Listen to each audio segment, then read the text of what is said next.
Bueno, seguimos entonces con el tema de análisis filogenético por métodos de distancia y vamos a usar el método de unión de vecinos a modo de ejemplo, y es uno de los más populares, por cierto. Dijimos que la primera etapa era convertir la tabla original de datos en una tabla de distancias entre pares de taxones. Y para eso usamos muchas veces modelos de evolución molecular que están asociados a su vez a sus respectivas distancias. Ahora vamos a hablar un poco de la construcción del árbol, dada la tabla. Una vez que estamos en este punto, los datos originales dejaron de ser importantes y vamos a considerar este resumen de distancias pareadas como la base para inferir el árbol filogenético.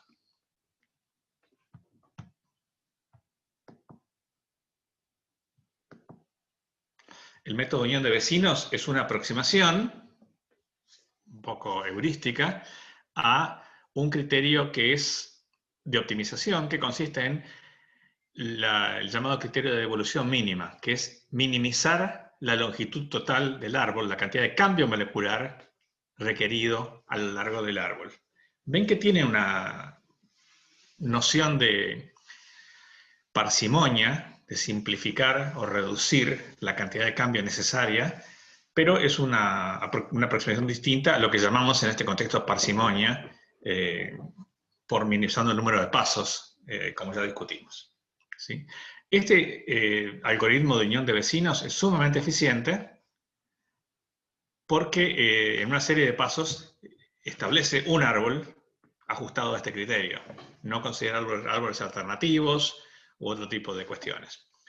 Y es criticado precisamente porque es por ser un algoritmo básicamente arbitrario, una receta de construcción de árboles. Sin embargo, hay que recordar que es una aproximación heurística a un concepto bien establecido, que es el concepto de optimización por evolución mínima.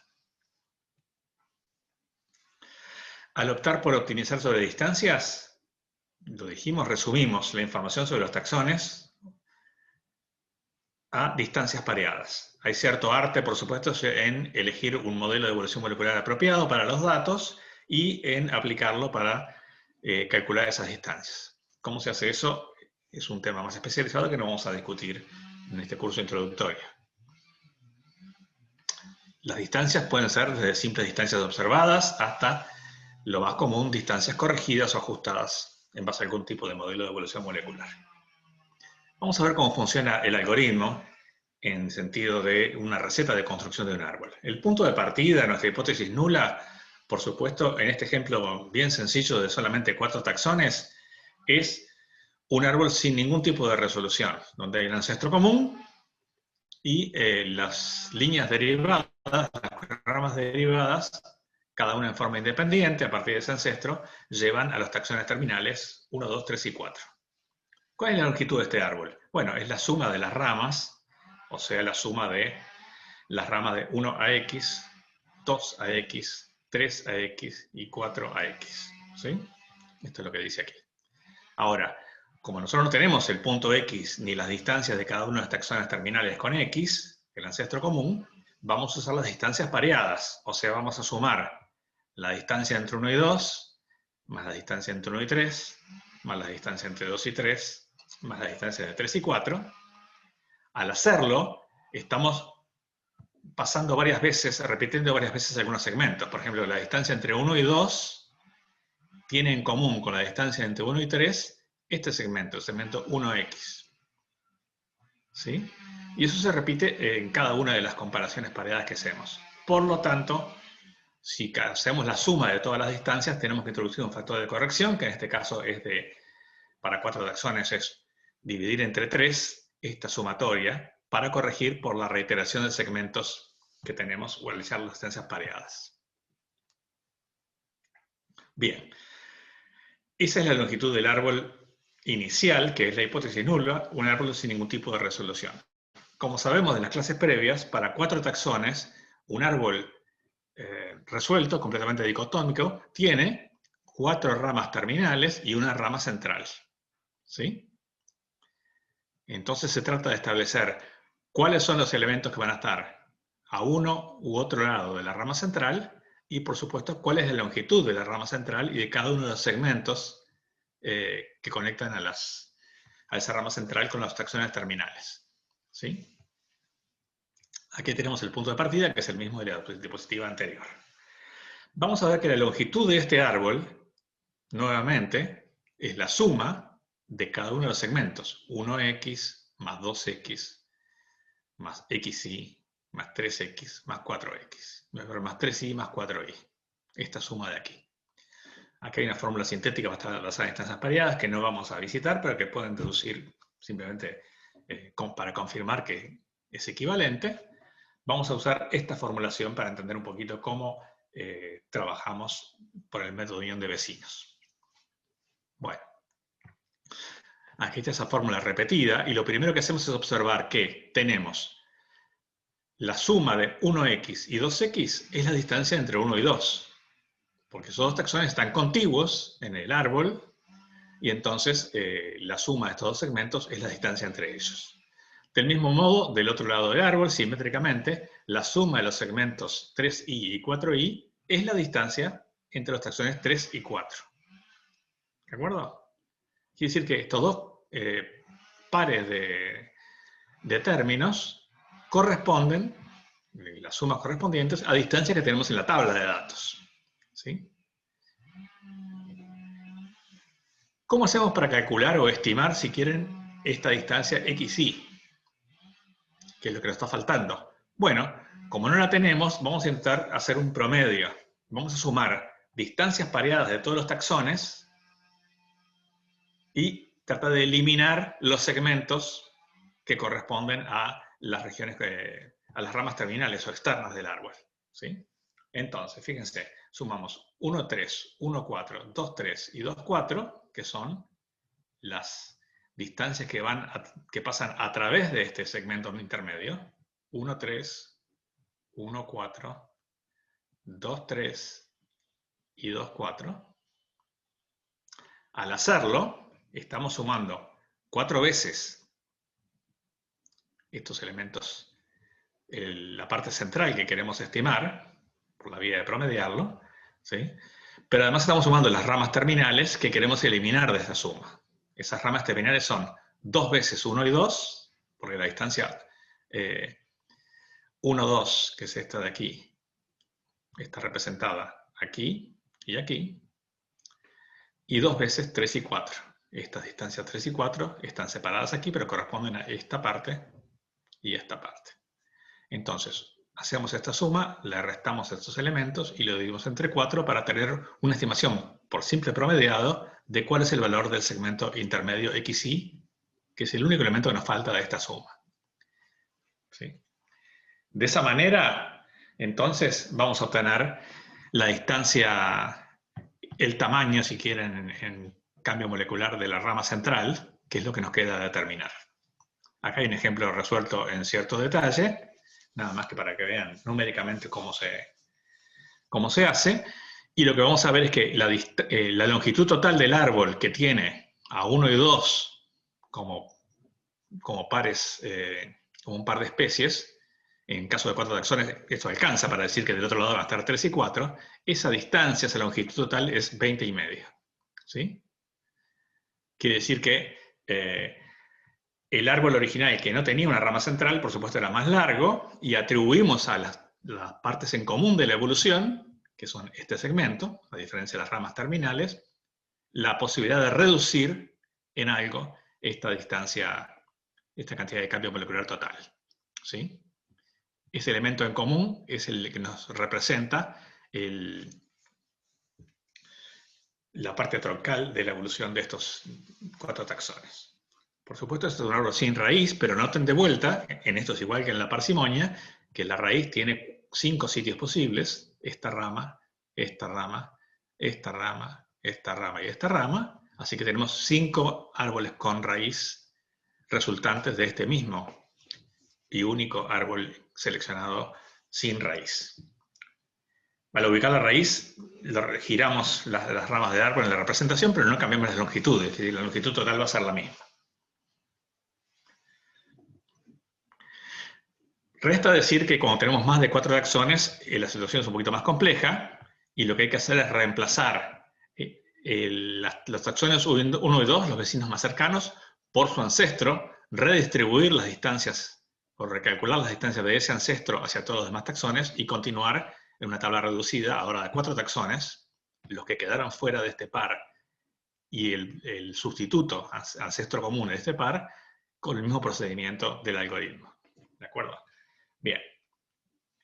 Entonces vemos que con métodos de distancias, lo que intentamos hacer es minimizar la cantidad de cambio requerido para obtener las distancias observadas o estimadas entre los taxones, y esa minimización se logra atribuyendo a ramas comunes parte de la variación observada en las distancias pareadas. ¿Sí? Quiere decir que el arte de esta metodología está, primero, en una elección apropiada de distancias, con las correcciones que correspondan, y segundo, en buscar minimizar la cantidad de cambio de evolución molecular requerido a lo largo del árbol, atribuyendo una fracción lo más razonable posible a las ramas compartidas, a exclusión de las ramas terminales.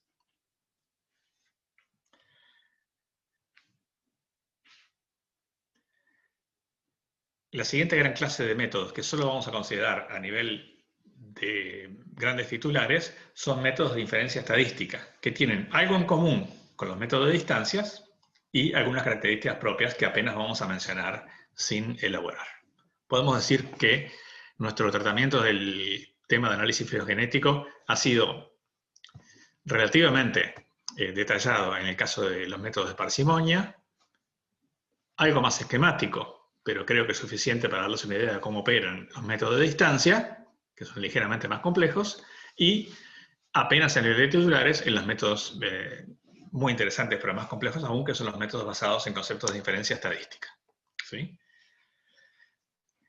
Vamos a mencionar simplemente que, como ejemplos de métodos basados en inferencia estadística, están el de máxima verosimilitud y el de inferencia bayesiana. ¿Sí? Y del primero, vamos a decir un poquito más, pero no mucho. ¿Sí? ¿Cuál es el criterio de optimización? Bueno, la verosimilitud se define como la probabilidad, en este caso, de observar los datos son las secuencias observadas en los taxones, dado un árbol. El árbol incluye la topología fundamentalmente, pero también las distancias moleculares o la longitud de las ramas y un modelo de evolución molecular. Ya vemos en esta simple descripción que hay un elemento en común con el método de unión de vecinos, y es que en el método de unión de vecinos o método de distancias usamos un modelo de evolución molecular para estimar las distancias pareadas. Esto también va a ser parte del método de verosimilitud, pero la diferencia es que en lugar de proseguir con un algoritmo de agrupamiento en base a las distancias, acá vamos a tratar de estimar cuán probable es observar los datos terminales dado cada árbol. Y el árbol más verosímil va a ser aquel que maximice esa probabilidad de observar los datos para ese árbol y el modelo de evolución molecular seleccionado. También en común con los métodos de distancias es que primero hay que elegir un modelo de evolución molecular para poder hacer esas estimaciones. ¿Sí?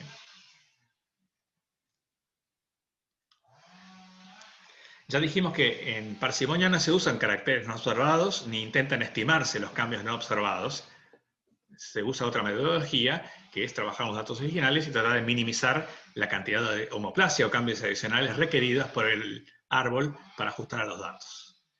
En las distancias, tratamos de capturar esos cambios no observados como un factor de corrección a las distancias observadas, de manera que las distancias estimadas serán iguales o más típicamente mayores que las distancias observadas, que las simples diferencias y similitudes observadas entre taxones. ¿Sí? En el caso de la inferencia estadística es un poco distinto, porque, fíjense, acá tenemos una pequeña filogenia para un sitio de ADN con dos estados, G y A. Del punto de vista de la parsimonia, y esto debería ser casi automático a esta altura, la reconstrucción más parsimoniosa va a tener una G, una A aquí. Simplemente porque si colocamos una A aquí, todas estas ramas son A y no requieren ningún paso. Y vamos a agregar un paso aquí para diferenciar los taxones que tienen G, o que inferimos tienen G, de los taxones que tienen A y sus ancestros correspondientes. En el caso de la máxima verosimilitud, en cambio, vamos a considerar que El estado de este taxón ancestral, de este nodo, tiene en realidad 4 posibilidades. Puede ser una A, efectivamente, puede ser una B, una G, una C o una P.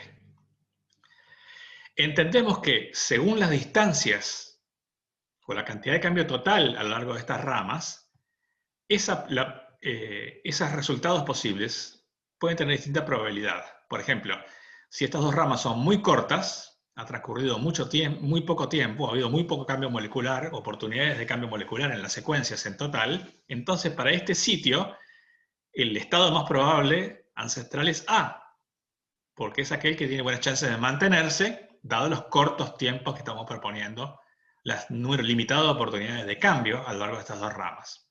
En cambio, con esta misma topología, si estas ramas son suficientemente largas, entonces puede ser más probable, o se va volviendo más probable, que el estado ancestral sea otro, y que se haya llegado a A en forma independiente, a lo largo de estas dos ramas, desde un ancestro que puede haber sido A, G, C o T.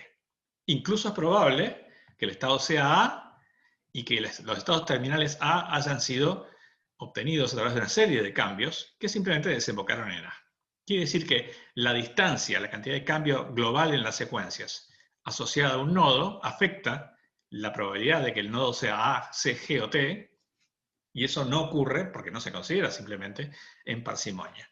Y en distancias, si bien está el factor común de la distancia entre pares, en este caso entre estos dos taxones, el asunto para allí, mientras que aquí vamos a tratar de calcular probabilidades explícitas para este árbol, integrando a lo largo de distintas reconstrucciones de nodos ancestrales. El árbol más verosímil es aquel que vuelve más probable la observación de los datos terminales, dada su topología y las distancias asociadas. Esto es una introducción apenas esquemática del enfoque de máximo de similitud, cuyos detalles, por supuesto, no vamos a considerar porque exceden ampliamente los de un curso introductorio de evolución, o sea, no un curso introductorio de análisis filogenético. Y con esto terminamos nuestra consideración de métodos de reconstrucción filogenética. Nos quedan algunos comentarios para más adelante sobre aplicaciones o usos de las filogenias para entender problemas biológicos.